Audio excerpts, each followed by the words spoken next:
اعوذ باللہ من الشیطان الرجیم، بسم اللہ الرحمن الرحیم۔ السلام علیکم ناظرین، سب سے پہلے درود و سلام۔ اللہم صلی علی سیدنا و مولانا محمد و علی آلہ و اصحابہ و بارک وسلم وصلی علیہ۔ ناظرین، میری دعا ہے کہ اللہ تعالیٰ آپ کے کاروبار میں اور رزق میں برکت ڈالیں۔ جو بیمار ہیں اللہ تعالیٰ ان کو شفا عطا فرمائے، جو کسی مشکل پریشانی میں ہیں اللہ تعالیٰ ان کی پریشانیوں کو دور فرمائے۔ اللہ تعالیٰ آپ سب کو اپنی رحمت، اپنے کرم، اپنی نعمتوں کے سائے میں رکھیں۔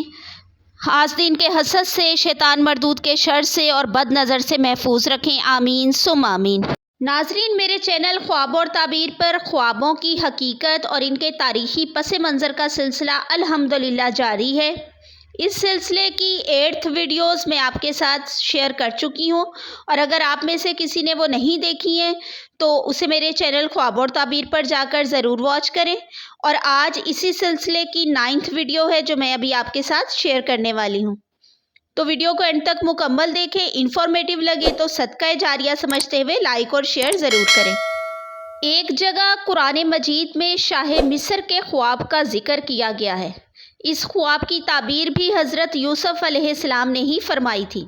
یہ خواب اس لیے قابل غور ہے کہ اس میں آئندہ پیش آنے والے واقعات کی نشاندہی کی گئی تھی، جیسا کہ حضرت یوسف علیہ السلام نے تعبیر کیا تھا، اور جیسا آپ یعنی حضرت یوسف علیہ السلام نے تدبیر بیان کی تھی، اس پر عمل کر کے خواب کے برے اثرات سے بچاؤ ممکن ہوا تھا۔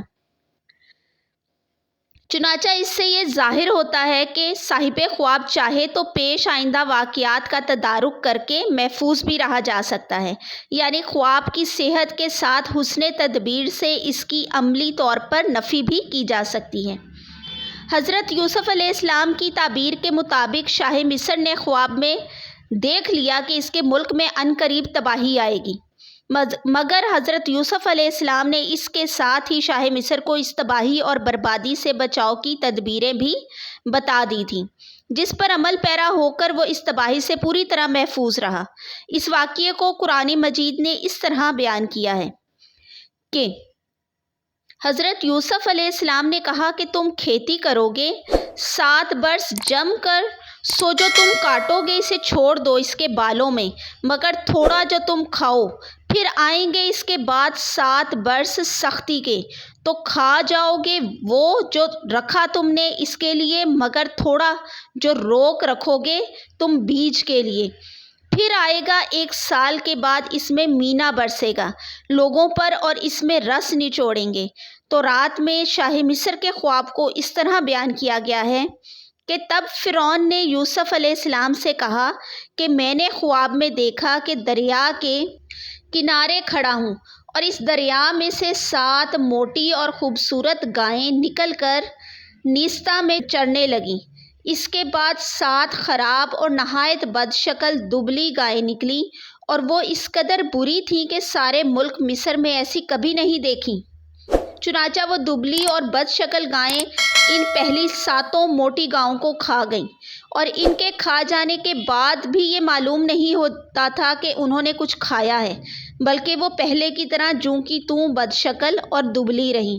تب میں جاگ پڑا اور پھر ایک بار خواب میں دیکھا کہ ایک ڈنڈی میں 7 بھری بھری اور چھوٹی اچھی بالیں نکلی، اور ان کے بعد 7 سوکھی پتلی پتلی اور پوربی ہوا کی ماری ہوئی بالیں نکلیں، اور یہ پتلی بالیں ان 7 اچھی بالوں کو نگل گئیں۔ ناظرین، حضرت یوسف علیہ السلام نے شاہ مصر کے اس خواب کی کیا تعبیر بتائی اور کیا انہوں نے اس کی تدبیر بتائی، یہ میں انشاءاللہ آپ کے ساتھ نیکسٹ ویڈیو میں شیئر کروں گی۔ تو اس سلسلے کی تمام ویڈیوز کو مکمل دیکھیں، اور مجھے یقین ہے کہ آپ کو بہت انفارمیٹیو لگیں گی اور انٹرسٹنگ بھی لگیں گی۔ میری دعا ہے کہ اللہ تعالی ہم سب کو اپنی ایمانی حفاظت میں رکھیں، آمین ثم آمین۔ اللہ حافظ۔